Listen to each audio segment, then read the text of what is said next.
কৰ্মচাৰীৰ কল্যাণে জনসেৱাৰ ভেটি, কৰ্মচাৰীৰ কল্যাণ। মাননীয় অধ্যক্ষ মহোদয়, আমাৰ চৰকাৰৰ কৰ্মচাৰীসকলৰ কল্যাণৰ বাবে দায়বদ্ধ।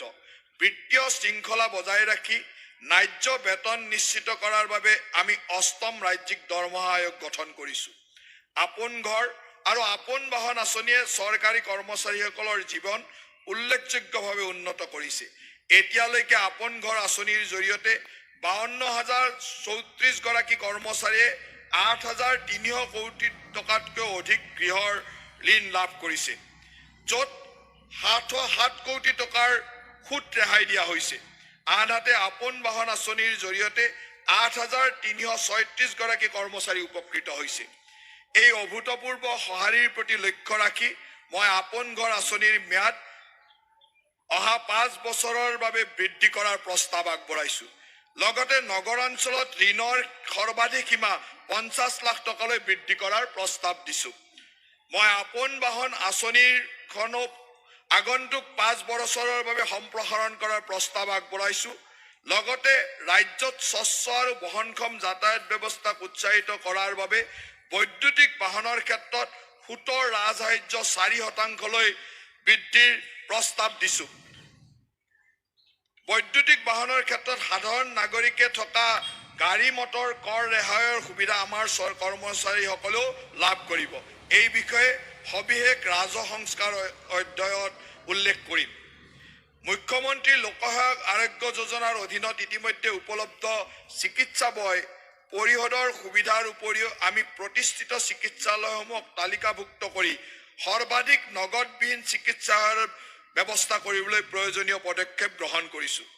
অধ্যক্ষ মহোদয়, দৰমহাসহ মাতৃত্বকালীন ছুটিৰ সুবিধা চৰকাৰী ছ'চাইটি আৰু ৰাজহুৱা খণ্ডৰ প্ৰতিষ্ঠানৰ কৰ্মচাৰীসমূহলৈ সম্প্ৰসাৰণ কৰা হ'ব। এতিয়াৰ পৰা চৰকাৰী কৰ্মচাৰীৰ লগতে চৰকাৰী ছ'চাইটি আৰু ৰাজহুৱা খণ্ডৰ কৰ্মচাৰীয়েও মাতৃত্বকালীন ছুটি লাভ কৰিব। সন্তানৰ যত্নত পিতৃৰ অংশগ্ৰহণৰ উৎসাহিত কৰিবলৈ আমাৰ চৰকাৰে কৰ্মচাৰীসকলক বাবে ২ সপ্তাহৰ পিতৃত্বকালীন ছুটিৰ প্ৰদান কৰাৰ প্ৰস্তাৱ আগবঢ়াইছে।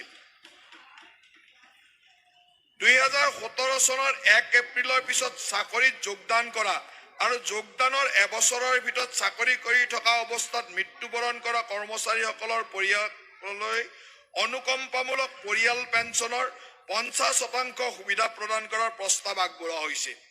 এই সুবিধা অনুমোদিত তাৰিখৰ পৰা কাৰ্যকৰী হ'ব। গুৱাহাটী বেতকুছিত আমি এটা সংহত সঞ্চালকালয় চৌহদ নিৰ্মাণ কৰি আছোঁ। ৫৪টা সঞ্চালকালয়ে ইয়াত অত্যাধুনিক পৰিৱেশত কাম কৰিব। ফলত কৰ্মচাৰীসকলৰ উৎপাদনশীলতা, সমন্বয় আৰু নাগৰিক কেন্দ্ৰিক সেৱা প্ৰদান ব্যৱস্থাক অধিক শক্তিশালী হ'ব। স্বাগত সতীৰ্থ পৰ্টেলে ৩য় আৰু ৪ৰ্থ বৰ্গৰ কৰ্মচাৰীসকলৰ বদলি প্ৰক্ৰিয়াত স্বচ্ছতা নিশ্চিত কৰিছে। বদলি প্ৰক্ৰিয়া অধিক সুশৃংখলিত কৰাৰ বাবে এই পৰ্টেল বছৰত দুবাৰকৈ মুকলি কৰা হ'ব। প্ৰায় ১৩,৫০০ গৰাকী কৰ্মচাৰী ইয়াৰ জৰিয়তে উপকৃত হৈছে।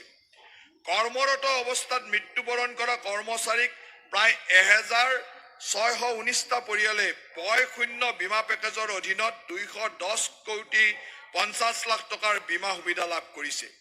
ইয়াৰ ভিতৰত ১,৫৬৫টা পৰিয়ালে প্ৰত্যেকে ১০ লাখ টকাৰ ম্যাদী বীমা লাভ কৰিছে আৰু ৫৪টা পৰিয়ালৰ প্ৰত্যেকে ১ কোটি টকাৰ দুৰ্ঘটনা বীমাৰ সুবিধা লাভ কৰিছে। এই পদক্ষেপৰ জৰিয়তে আমি কঠিন সময়ত কৰ্মচাৰীসকলৰ পৰিয়ালৰ কাষত থাকি সহায়ৰ হাত আগবঢ়াই যাম। অগ্ৰিম আৰ্জিত বেতন বা বেতন সংলগ্ন ঋণ আঁচনিৰ দৰে পদক্ষেপৰ জৰিয়তে আমি চৰকাৰী কৰ্মচাৰীসকলৰ আৰ্থিক কল্যাণৰ বাবে সমৰ্থন অব্যাহত ৰাখিম। এই আঁচনিৰ অধীনত প্ৰায় ২,৬৪২ গৰাকী কৰ্মচাৰীয়ে অগ্ৰিম আৰ্জিত বেতনৰ সুবিধা লাভ কৰিছে আৰু ৩,১৬৪ গৰাকী অধিক কৰ্মচাৰীয়ে বেতন সংলগ্ন ঋণ আঁচনিৰ সুবিধা লাভ কৰিছে। পৰ্যটন আৰু ঐতিহ্যৰ বিকাশ, পৰ্যটন খণ্ডৰ প্ৰকাশ। অধ্যক্ষ মহোদয়,